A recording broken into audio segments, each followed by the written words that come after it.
the heart of Nigeria, there was a kingdom called Amara. The kingdom was known for its beautiful landscape with lush green fields, tall palm trees, and a flowing river that brought life to the land.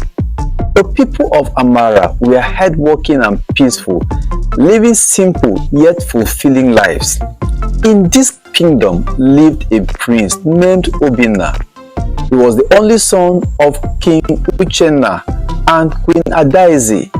Obinna was strong, brave, and intelligent, and the people of Amara loved and respected him. However, he had one big problem: his temper. When things did not go his way, he would get very angry and shout at people. Sometimes he got very angry and lost control. It became hard for people to get close to him. Even his friends were careful not to upset him. King Uchenna had often warned his son about his temper. Obinna, he would say, a king must be calm and wise. You must learn to control your anger. It is not a sign of strength, but of weakness. However, Obinna, being young and proud, did not take his father's advice seriously. I am strong, father, he would say. I can handle anything. King Uchenna sighed. A good leader must have control over his emotions. Anger can destroy everything you have worked for. You must learn to be patient and calm, he said. One day, the kingdom of Amara received a visit from an ambassador of a neighboring kingdom called Uzo. The ambassador, a wise old man named Ade, came to discuss a potential alliance that would benefit both kingdoms. King Uchenna decided to let Obinna handle the negotiations to give him some experience. This is your chance to prove yourself. Show the people that you can be a wise and calm leader, King Uchenna said. On his part, Obinna was eager to prove himself. He met with Ade in the grand hall of the palace, which was decorated with colorful textured and golden ornaments. Ade spoke calmly and respectfully, but his careful and slow way of talking made Obinna impatient.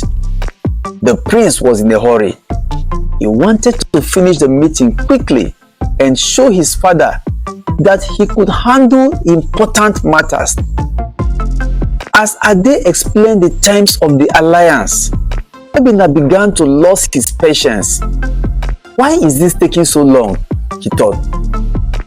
We should just agree and move on. Without thinking, Obinna interrupted Ade. Enough! He shouted.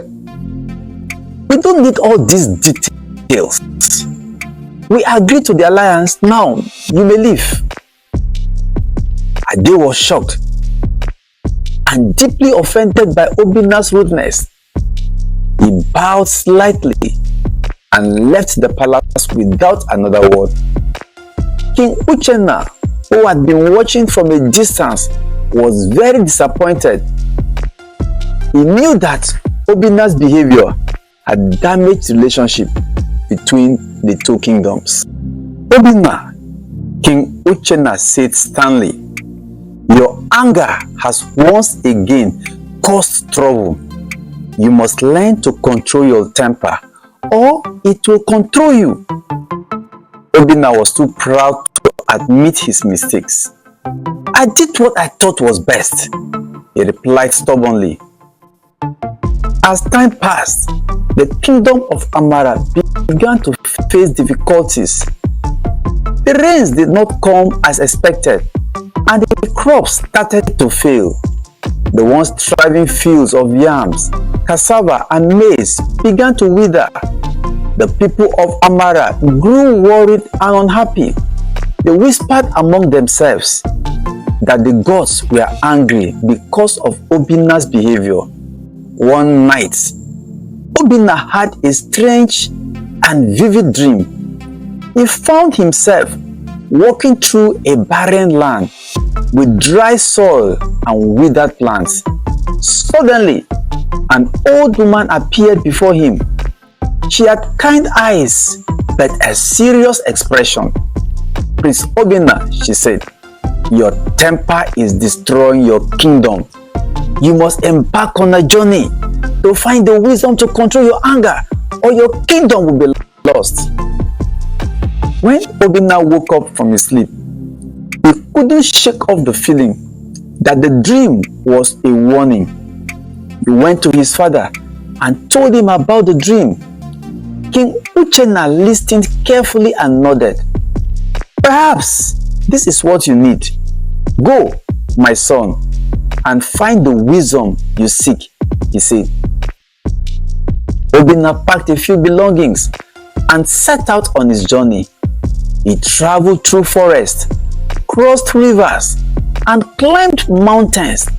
Along the way, he met many different people who taught him valuable lessons. In a small village, Obinna met with a farmer named Chinedu. Chinedu was known for his calm behavior and wisdom. He invited Obinna to stay with him and learn the ways of farming. Obinna accepted the invitation and started working on the farm. At first, he found it very hard. The work was tiring and the progress was slow, but Chinedu taught him the importance of patience and persistence. "Farming is like life," Chinedu said one evening as they sat under a tree, resting after a long day of work. "You cannot rush things. You must give the crops time to grow. If you are patient and take care of them, they will reward you with a good harvest."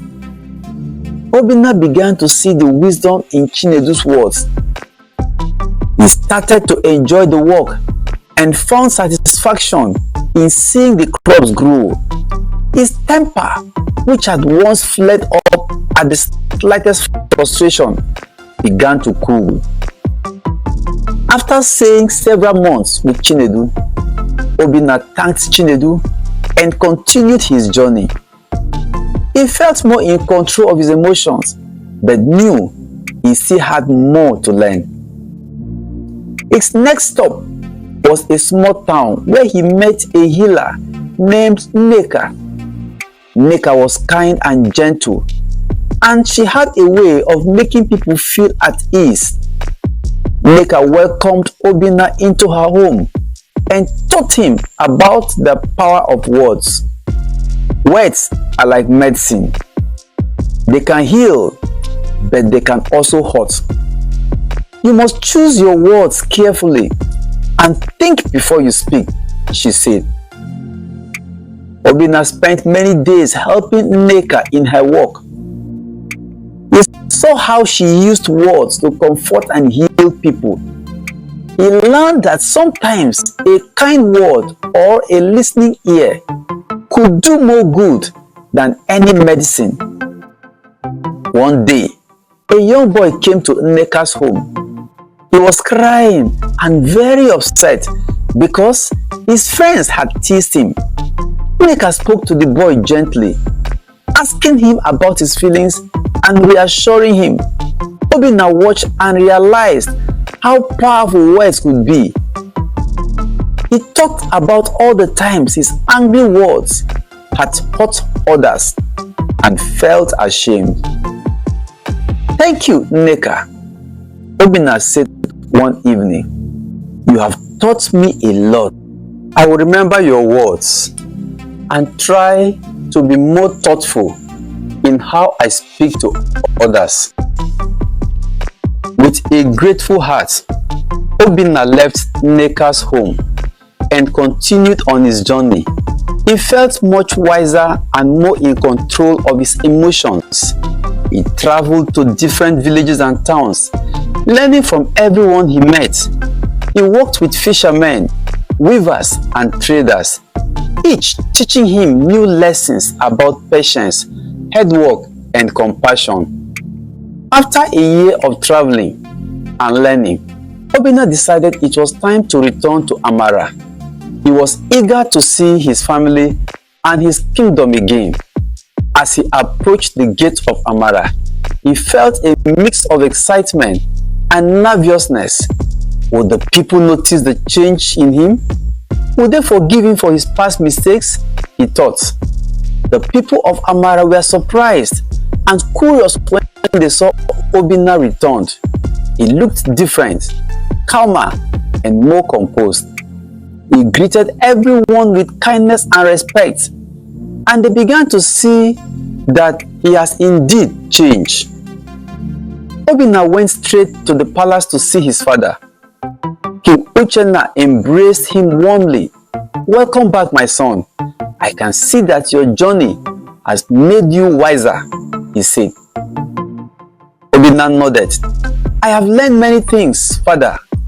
I understand now that true strength comes from within.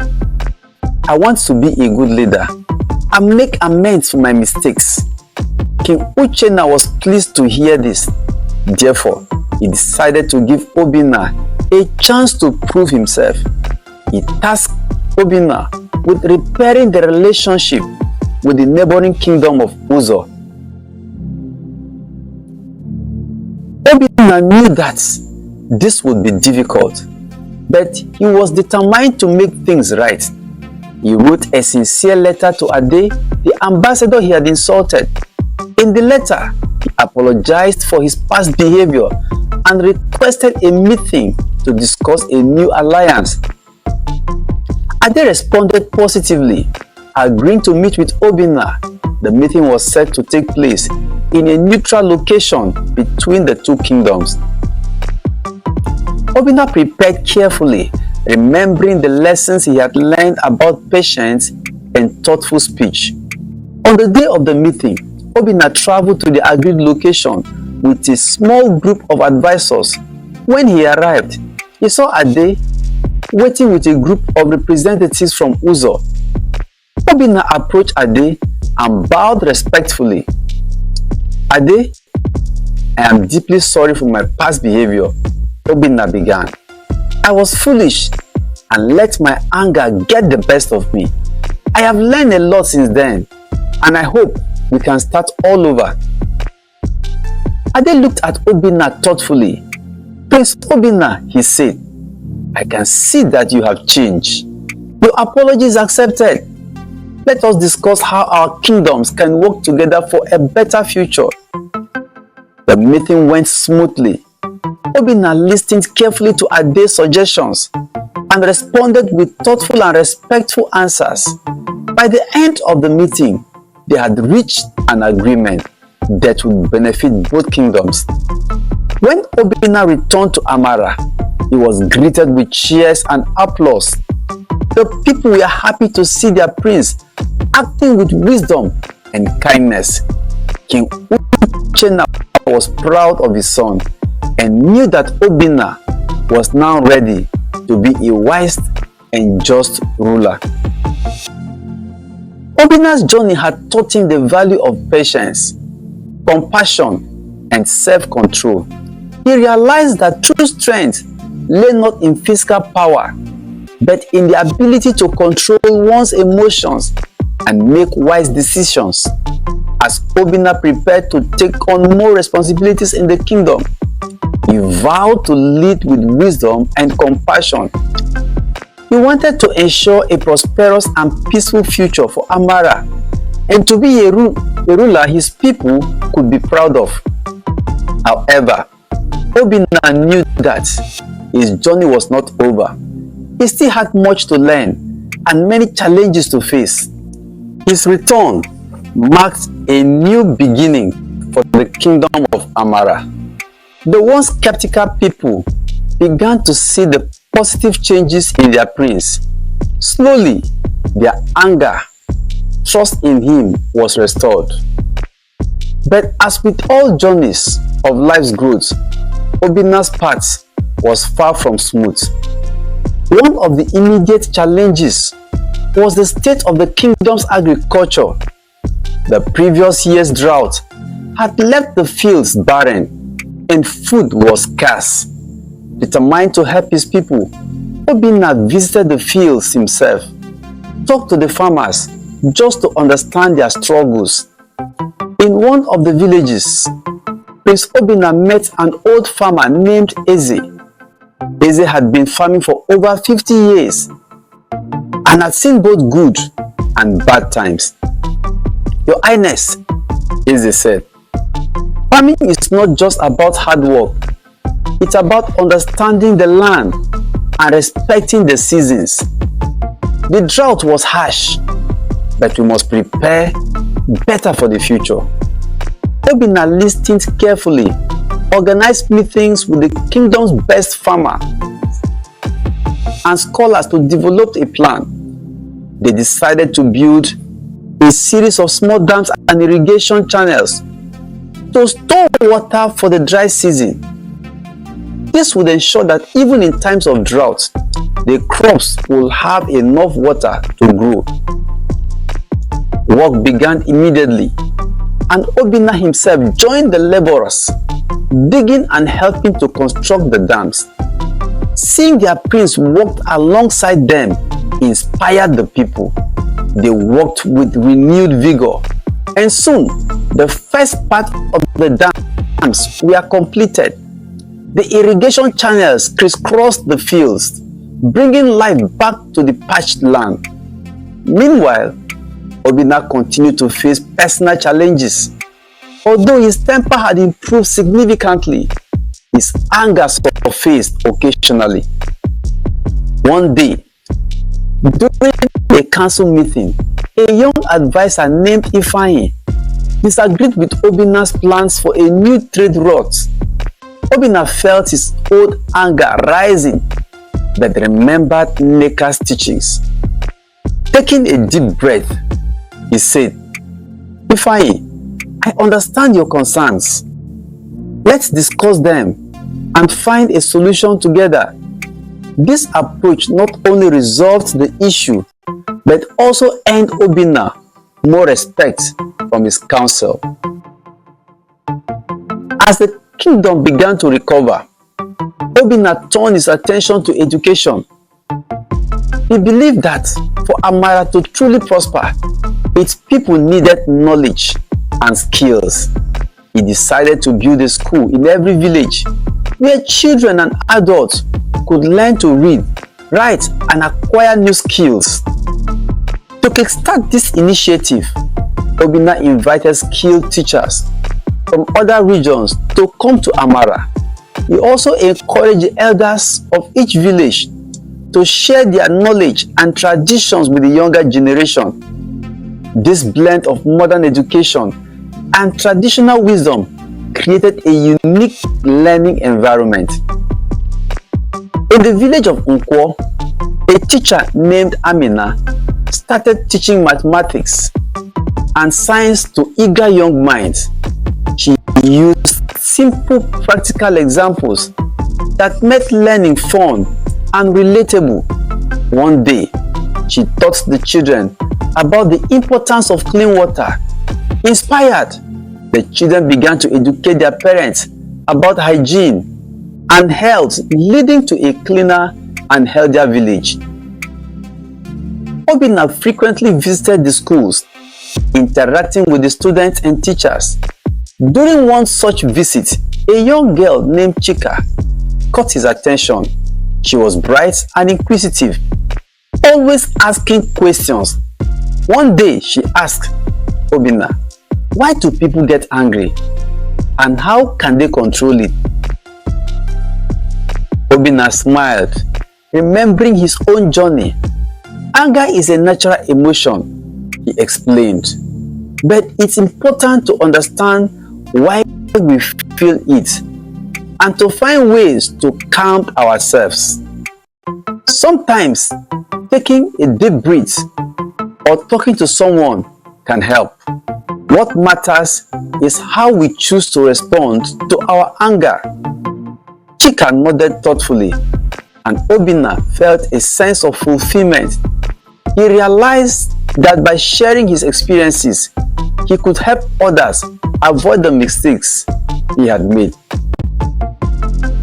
As the years passed, Obinna's leadership continued to transform Amara. The kingdom prospered and the people thrived.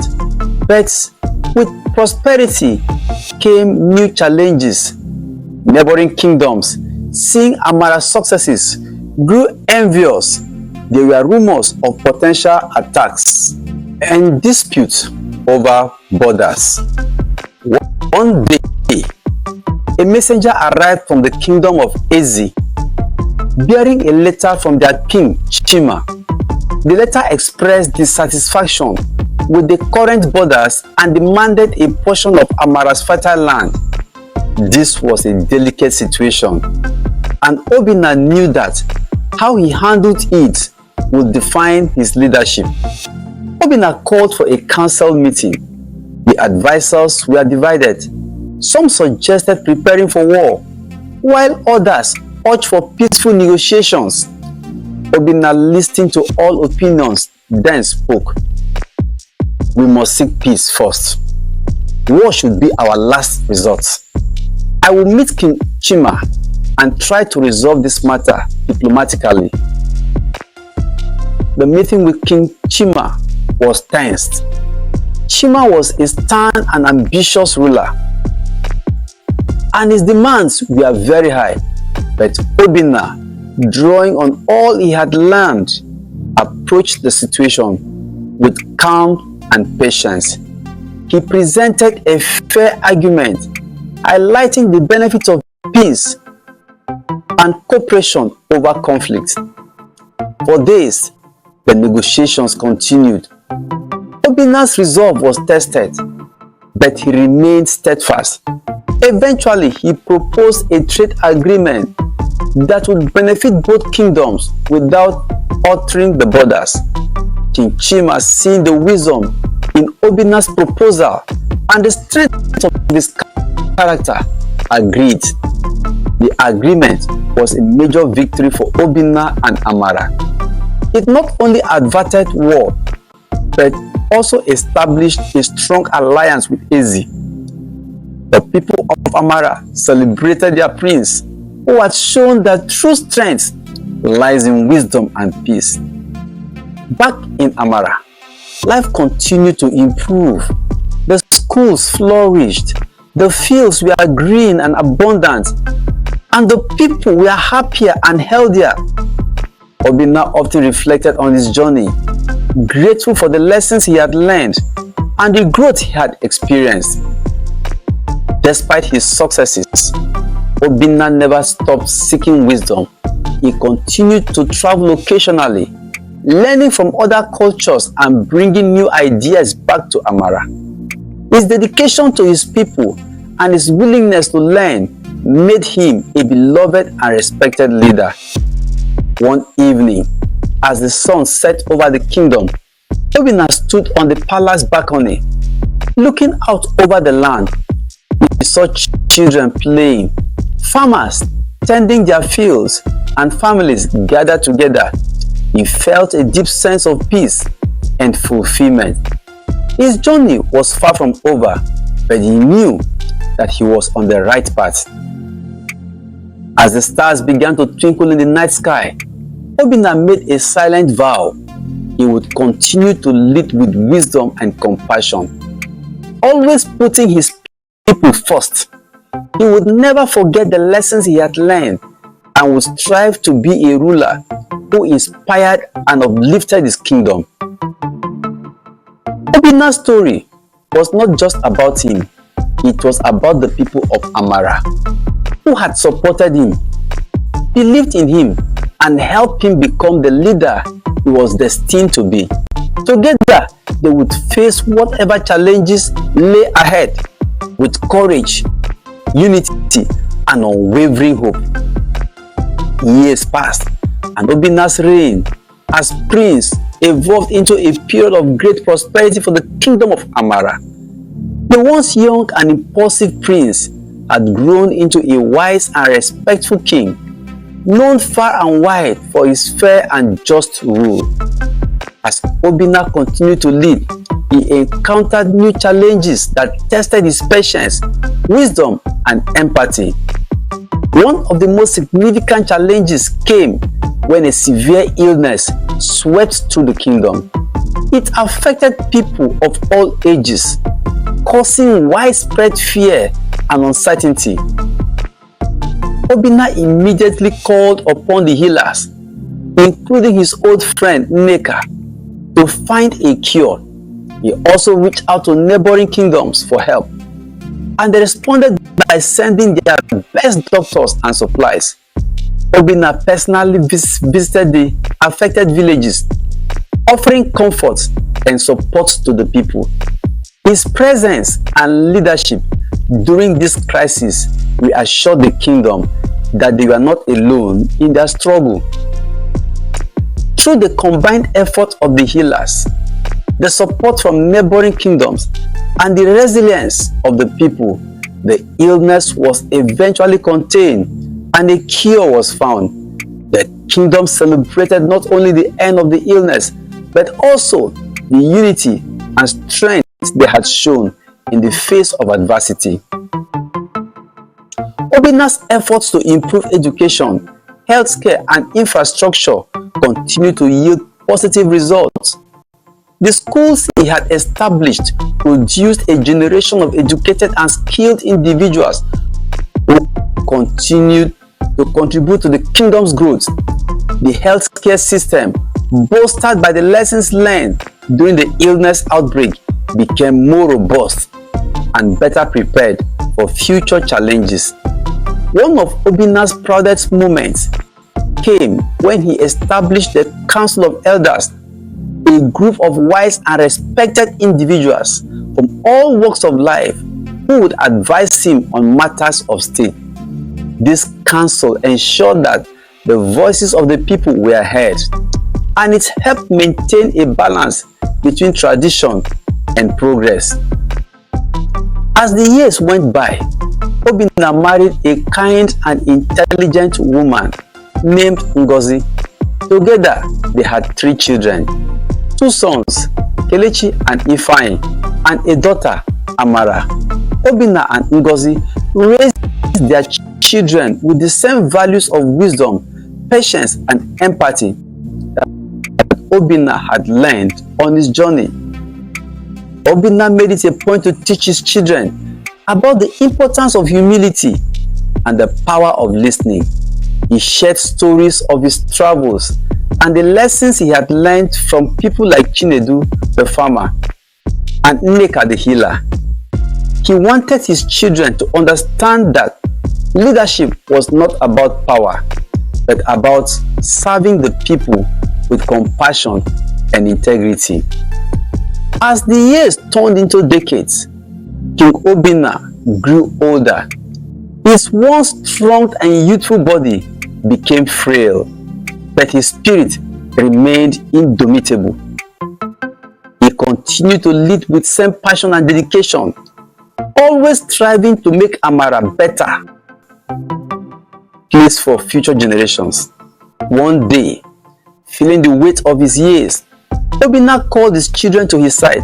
"My dear children," he said, "the time will come where you must take on the mantle of leadership. Remember the lessons I have taught you. Lead with wisdom, kindness, and patience. The people of Amara are our family, and it is our duty to care for them." Kelechi, Ifeanyi, and Amara nodded, their eyes filled with respect and love for their father. They had watched him lead with grace and humility, and they were determined to follow in his footsteps. In the final years of his life, Obinna found solace in the knowledge that Amara was in good hands. His children were ready to carry on his legacy, and the kingdom was strong and united.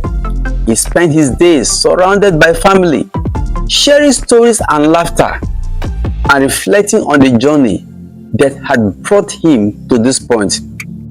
One peaceful evening, as the sun set over the kingdom, King Obinna took his last breath. The people of Amara mourned the loss of their beloved king, but they also celebrated his life and incredible impact he had made. His legacy of wisdom, compassion, and strength lived on in the hearts of all who knew him. Kelechi, Ifeanyi, and Amara, now the leaders of Amara, continued their father's work. They faced new challenges with courage and guided the kingdom to even greater heights. The lessons of King Obinna, the hot-tempered prince who had transformed into a wise and beloved ruler, remained a guiding light for generations to come. The story of King Obinna and the kingdom of Amara became a timeless tale, passed down from generations to generations. It was a story of growth, resilience, and the power of wisdom and empathy. And so, the legacy of the hot-tempered prince who became a great king continued to inspire and guide the people of Amara, ensuring that the kingdom thrives in peace and prosperity for many years to come. The end. Anger is emotions in action. How you manage it determines how far you will go in life. Even the Bible confirms this. Be angry, but sin not. Do not let the sun to go down on your anger. Your anger defines your personality. Remember, when you hold on to anger, you will be counted as a fool. Again, this is what the word of God says concerning anger. Anger rests in the bosom of fools. I am certain and convinced that you are not a fool. God bless you. Thank you for watching this story till the end. Like this video and subscribe to this YouTube channel. Don't forget to share this video to your loved ones and friends. It helps the YouTube algorithm show this video to more viewers. Please keep your comments coming, or what you think about the story. Remember, do not use harsh or abusive words. Until I bring another story your way, bye and stay safe.